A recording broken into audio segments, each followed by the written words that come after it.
If you're looking for a specific paper to use when you're printing your digital ephemera and junk journal supplies, this is the one that I am using. I got it on Amazon. It doesn't really matter about the brand. What's important is the weight, because you want it to be quite a thin paper, especially if you're going to be layering, as well as a matte finish. Again, if you're layering, it's better for sticking other pieces on top of. If it's glossy, then your glue is going to have a bit of difficulty sticking.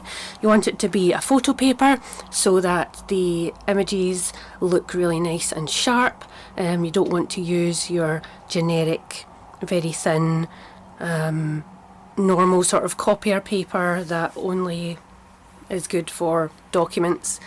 You want something that's going to show your journal images in their highest quality, so you want to go for something that's a matte photo paper. That's what I find best anyway, so let's get started. So I do have this black junk journal that I've been using. You might have seen some of the other videos where I did these pages. We're just going to start on the next page, and it's not a normal size, I guess, for a junk journal. There's not really any normal size for a junk journal, but a lot of my printables are US letter or half pages, so we can print them out to match the size of our journals, or we can print them out to scale or the size of the paper we have and then cut them down or rip them, which is what I like to do. So I'm going to start with this double page. As you can see, it's not going to fit completely, so we could either stick it on and do some folds, or we could just rip out a section. I think for this page today, because it's supposed to be beginner friendly, we'll start with just a background. We don't want any folds, any pockets or anything. We just want to do some nice layers, something quick and easy. Show you how to get started. So I do quite like these bottles, and this section, I like this section as well, so we might take that out. But what I like to do is just rip the paper. So I'm not going to use my guillotine or my scissors, I'm just going to rip, because I really like that aged, vintage, grungy look in my art and my junk journal pages. But you can of course do what you want.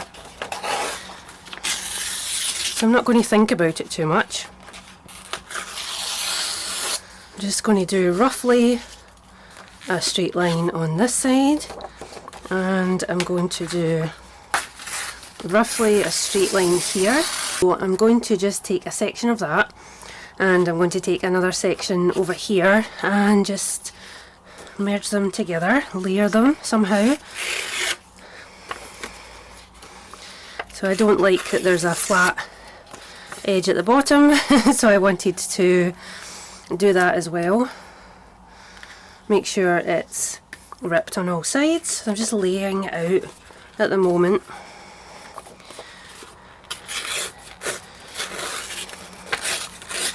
There's no right or wrong. That's a bit more angled than I would have liked it to be,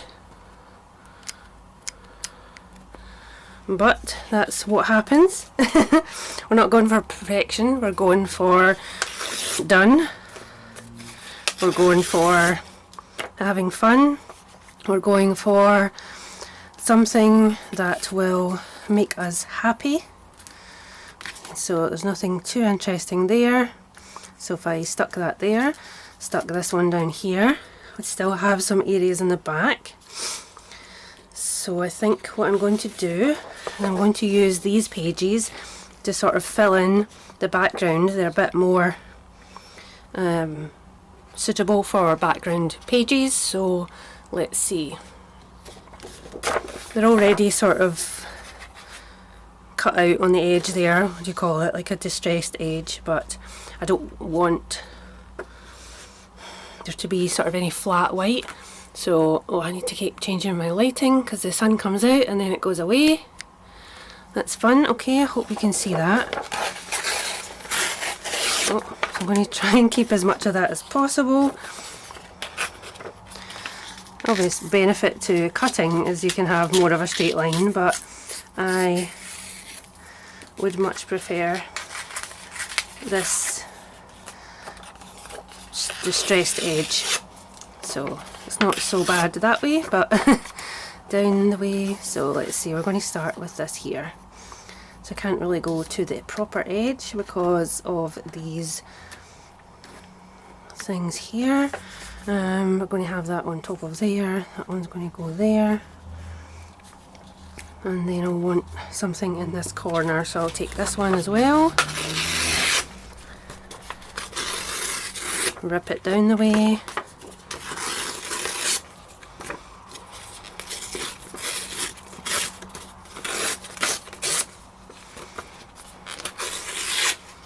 Okay, so that's going to go under here like this. I do want it to be a bit straighter so I can get it right on the bottom. Okay.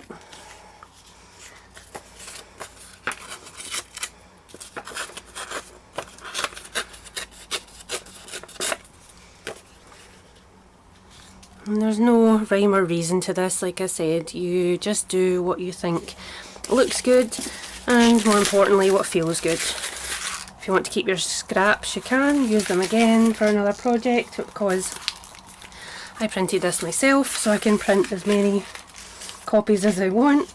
So I'm not going to keep most of these scraps. If it was something I'd bought, a physical thing in the shop, then I would obviously keep everything. Okay, so I'm going to stick down my backgrounds just using a Pritt stick.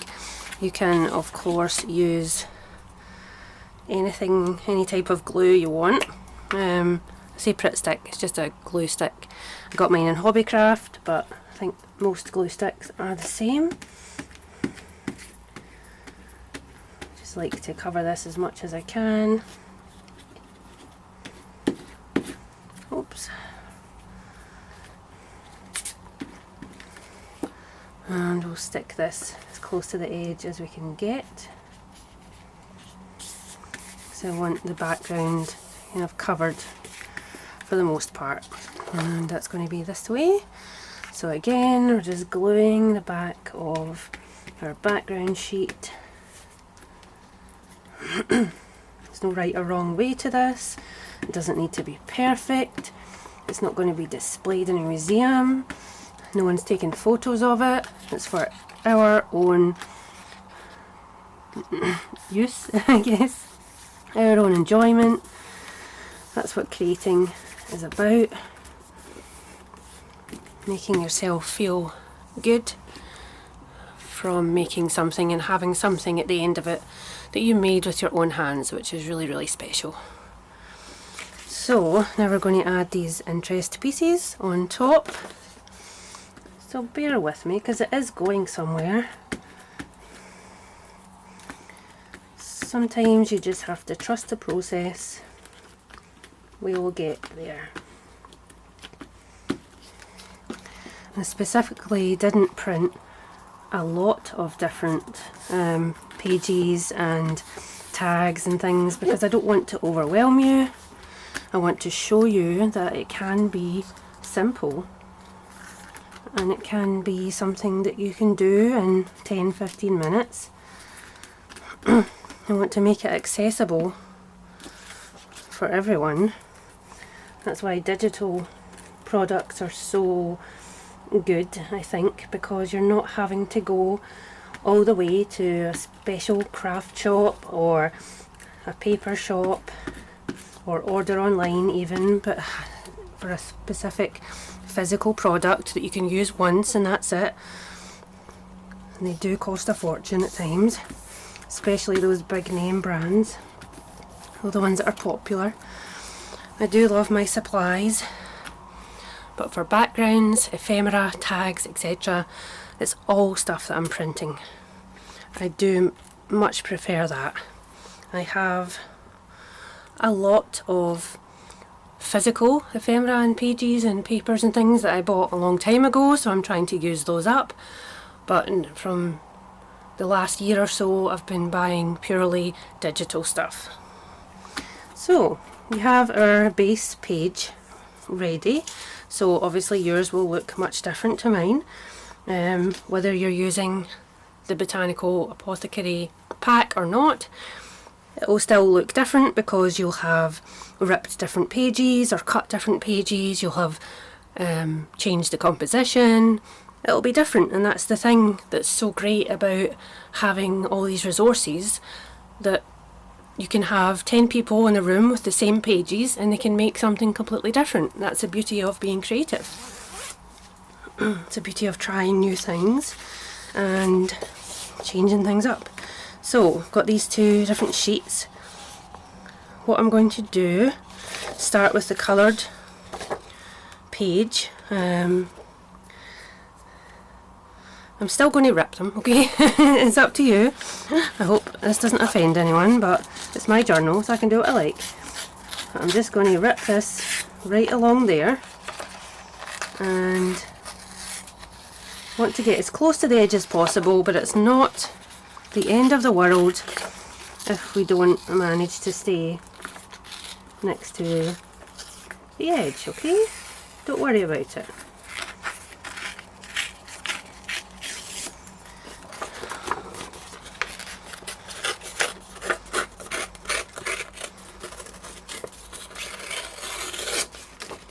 So one thing you can do is, if you rip from the back, you don't get as much of a white edge on this paper anyway. Some papers are different, but you can see I turned it round and I just ripped, and then the white ripped edge is on this side, on the back, so you're getting more of a sort of clean edge in terms of colours on this side. The only thing is you can't always see the picture, so you have to sort of hold it up to the light, and then you can see through it a little bit better, but it's not perfect. But yeah, I don't really mind that white ripped edge, and we can fix that a little bit if you think it needs fixed. I'll show you a little tip that I do sometimes.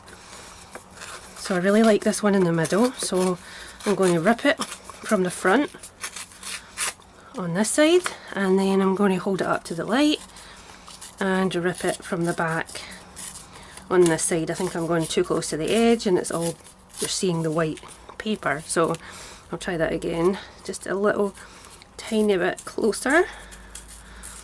So we're just wanting to add some layers now, add some interest,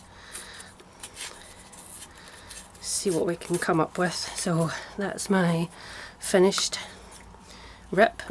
So I'm going to place that in a second, but I will also take this one down here. So I'm going to rip it this way, hold it up to the light, rip it from the back, try and stay as close to the edge as I can. And sometimes it is nice to have more of a non-straight line. It just adds to the interest. That's something I say in a lot of my videos. Interest, interest, interest. It's all about it being unique and different, and there's nothing more different than randomly ripping some paper and seeing what you get at the end.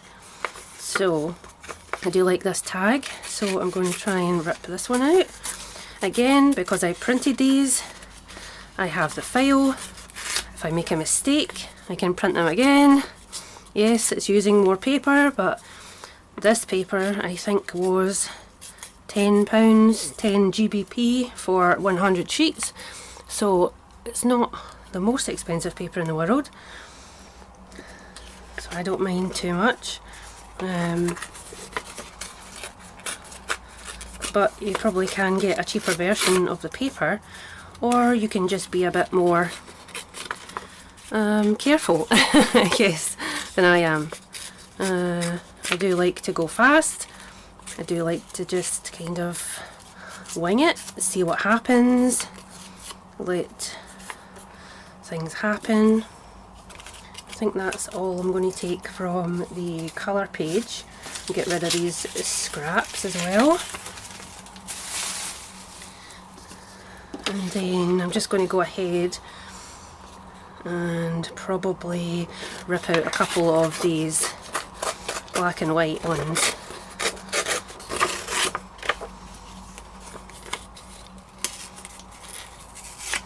It's just going to add some contrast on top of all these brown and cream pages. So there's that one and this one.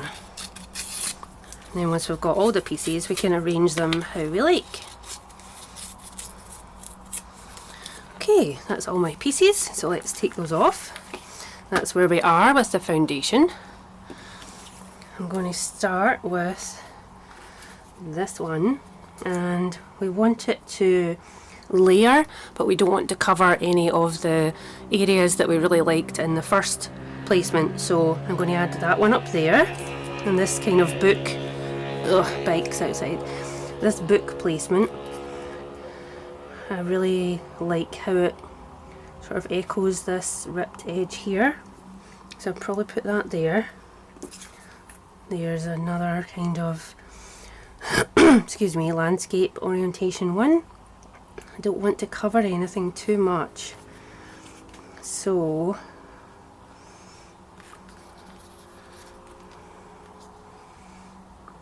I might have that underneath.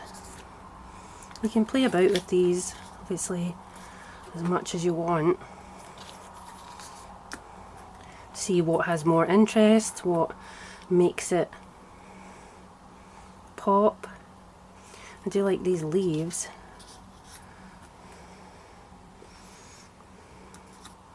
I feel that should go. Yeah, okay, that's looking good. And you know, it's completely up to yourself. You don't need permission to put paper in your journal. You don't need permission to do a layout that you want to do. You don't need permission to make art. But if you feel like you do, I am giving you permission. You go and do it. Create things, feel better. Okay? So let's glue this one. We're nearly done. See, it wasn't as scary as you thought it was going to be, I bet. I know things are always kind of not scary, but just, I know people worry about things when they start doing a new hobby or a new anything, but this is one of the most accessible hobbies that I have come across. I love doing it. I love making these pages, and I can't think of a better community to learn a new hobby in. So I hope you're having the same experience. I hope you enjoy this video. I hope it's helped you. But we're not finished yet. So we still have this little tag here. I think I want to add it because it's very similar in colour to this area. I don't really want to have it too close. It kind of blends in. That's the good thing about having different colours or different shades of pages and ephemera, because when you layer them they kind of stand out. Let's see, maybe go with the black and white ones first. Find a place for those.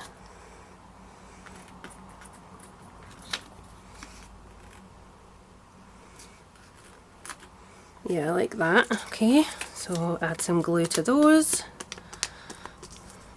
Most important thing is to have fun. So as long as you're having fun, that's the main thing. It doesn't matter if you end up looking at your page and go, I hate this. The thing is, you made it. You spent time creating, and your brain and your body probably feels better afterwards, because you've had a chance to take your mind off of general life and all that shenanigans. So I've got one more tag here. I'm just not sure about it. As I say, the colours are very close to that of the background, so maybe I won't even use it. Maybe I will. I'm just placing it different ways so I can see if it's going to fit anywhere.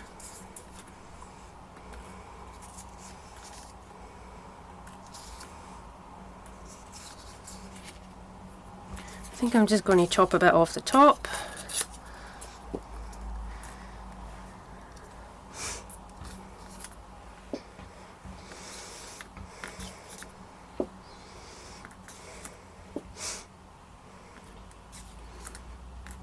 Yeah, I'm putting it up there, okay? I think that's where we're going to end it. So obviously you can do anything you want with your junk journal pages. You can write a journal in them, or you can doodle in them, or you can just use them for pages and ephemera.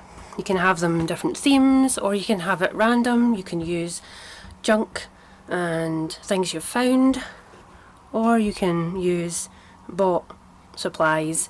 It's completely up to you. It's your junk journal, it's your work of art. I hope this has helped ease the scariness of starting a new hobby.